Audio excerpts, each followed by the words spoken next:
might feel numb, empty, maybe even ashamed or disconnected, but you're not alone. Even King David felt it. In Psalms 13, he said, "Lord, will you forget me forever?" A study found that 60% of people in church feel that they go through this. But here's the good news. You don't have to stay there. God hasn't left you, and he's calling you to come back and come back even stronger. So let's go over why we drift from God. People don't drift from God because they're bad. They drift because they're human. Here are 3 big reasons we feel far. Number 1 is unchecked sin. Sometimes it's obvious: pride, jealousy, anger. These are things that all slowly push us away from God.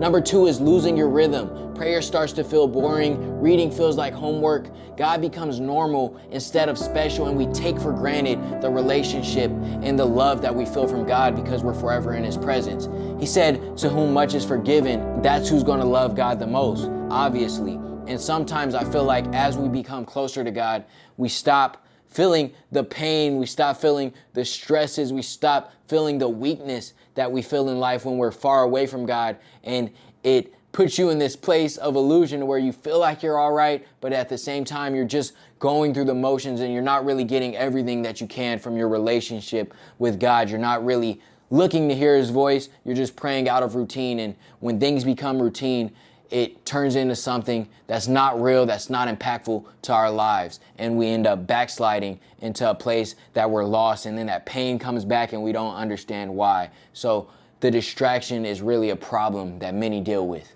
Number 3, pain that was never healed.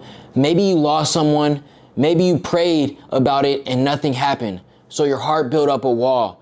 But here's the truth. Feeling distant isn't a punishment. It's a signal, a wake-up call for you to come home and truly give that pain to God that you never gave to him. Sometimes you just need to have that conversation. With any relationship, if you don't communicate, if you aren't open with the reason why you're feeling that way, then it'll never get fixed. It will never get addressed. In the same way, if we have questions, if we have thoughts, if we have doubts in our life, it's always better to be honest and bring that to God the same way that you would bring it to another relationship. Of course, understanding that he's all knowing, that he has a purpose for your life, that he can push it and work it out to be for your good, or that he had a bigger purpose and a bigger reason in mind. But at the same time, we can't hide those doubts.